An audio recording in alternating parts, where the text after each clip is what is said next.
Assalamualaikum dan salam Sarawak Maju Makmur. Bersama saya Hafizah Munirah Mahrab. Berita utama. Sarawak mencatatkan nilai ekspor berjumlah 3.59 bilion ringgit ke Brunei Darussalam pada tahun 2023. Timbalan Pimpinan Sarawak Datuk Amar Awang Tengah Ali Hassan berkata, nilai ekspor tersebut meliputi 3 barangan utama iaitu minyak, barangan plastik dan peralatan mesin. Beliau berkata demikian dalam satu kenyataan media selepas menerima kunjungan Menteri Sumber-Sumber Utama dan Pelancongan Negara Brunei Darussalam, Datuk Seri Setia Dr. Abdul Manaf Metusin di pejabatnya di Kuching pada Rabu. Datuk Amar Awang Tengah menambah nilai dagangan Sarawak dan Brunei Darussalam meningkat sebanyak 23.8% pada 2023 iaitu sebanyak 3.76 bilion ringgit berbanding 3.04 bilion ringgit pada 2022. Dalam perkembangan lain, Menteri Perdagangan Antarabangsa, Industri dan Pelaburan Sarawak itu memaklumkan kerajaan Sarawak juga merancang untuk membuka pejabat perdagangan dan pelancongan Sarawak Startup di Brunei. Jelas beliau, startup dijangka mula beroperasi pada tahun ini juga. Usaha seumpamanya, katanya, adalah bagi meningkatkan lagi kolaborasi dalam bidang seperti pertanian, pelancongan dan perusahaan kecil dan sederhana. Justru beliau berharap lebih banyak usaha sama dapat dijalankan di pelbagai peringkat antara Brunei dan Sarawak. Turut hadir pada pertemuan tersebut ialah Timbalan Menteri Industri Makanan, Komoditi dan Pembangunan Wilayah Sarawak, Datuk Dr. Abdul Rahman Ismail, Timbalan Menteri Perdagangan Antarabangsa dan Pelaburan Sarawak, Datuk Dr. Malcolm Musim Lamoh, Setiausaha Tetap Kementerian Sumber Asli dan Pembangunan Bandar Datuk Zaidi Mahdi dan Pemangku Setiausaha Tetap Kementerian Perdagangan Antarabangsa, Industri dan Pelaburan Sarawak Zulkarnain Masron. Dalam pada itu, Brunei turut berminat untuk menjalinkan kerjasama dengan Sarawak dalam usaha mengukuhkan lagi keterjaminan makanan di kedua-dua pihak melalui pertukaran idea dan teknologi.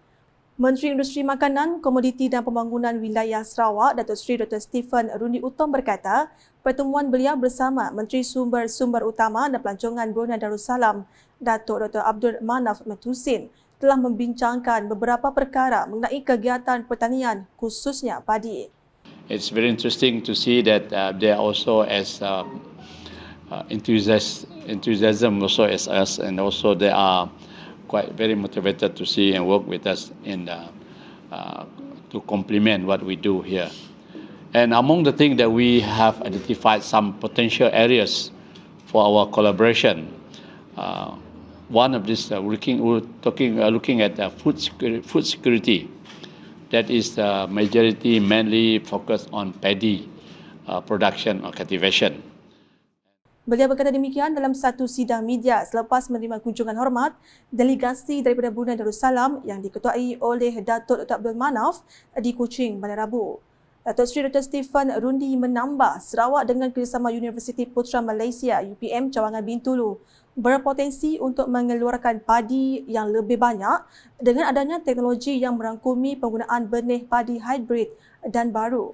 Dalam hal itu, antara lain yang dibincangkan oleh kedua-dua pihak dalam usaha mengukuhkan keterjaminan makanan adalah mengkomersialkan hasil ternakan seperti lembu. So there are things that we also talking about commercialize livestock and to industrialize livestock all the way downstream, like Brunei started with corned beef. We also trying to do corned beef. ECDC also doing it now. And as you all know, our SSL for livestock is between maybe 12.5%. That's still very much low, and we have to increase the standing population of our cattle and so on. Antara lain yang turut dibincangkan adalah perkembangan teknologi dalam bidang aquaculture yang berpotensi untuk dikomersialkan, seterusnya mewujudkan win-win situation kepada kedua-dua negara Brunei Darussalam dan Malaysia, khususnya Sarawak. Beralih ke perkembangan lain. Sambutan Hari Wanita 2024 peringkat Sarawak bakal diadakan pada 4 Mei depan di Dewan Chancellor Tun Abdul Taib Mahmud, Universiti Teknologi Sarawak UTS Sibu. Menteri Pembangunan Wanita, Kanak-kanak dan Kesejahteraan Komuniti Sarawak, Datuk Seri Fatimah Abdullah berkata, sambutan pada tahun ini akan bertemakan Sarawak Women in Innovation and Technology. So kalau kita lihat dari segi temanya lain sedikit. Jadi kita mahu juga ya wanita kita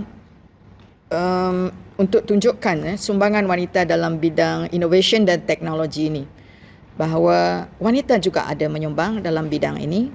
Dan pada masa yang sama melalui pameran yang kita jalankan ya di luar dewan itu, kita juga nak kongsikan kepada peserta jemputan yang hadir tentang apa yang sedang berlaku di negeri Sarawak ini melalui innovation and technology.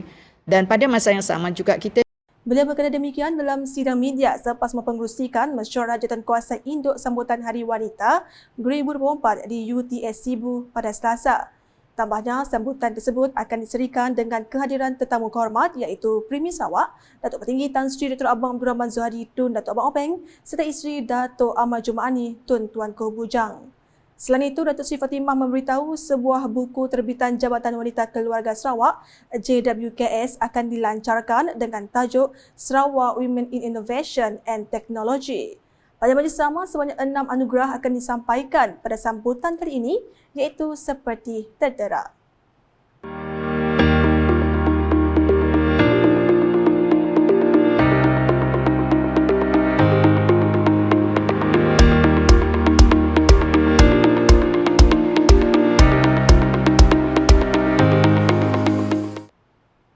Dalam majlis berasingan, beliau memberitahu sebanyak 16,605 kenyalang Gold Card KGC telah diagihkan di bahagian Sarike setakat 31 Disember 2023. Menurutnya, pemegang-pemegang KGC di Sarike boleh mendapatkan pelbagai keistimewaan yang ditawarkan oleh 31 rakan strategik di bahagian itu dan ia akan bertambah kepada 32 dengan pernyataan selamat sebagai rakan strategik KGC bagi bahagian Sarike.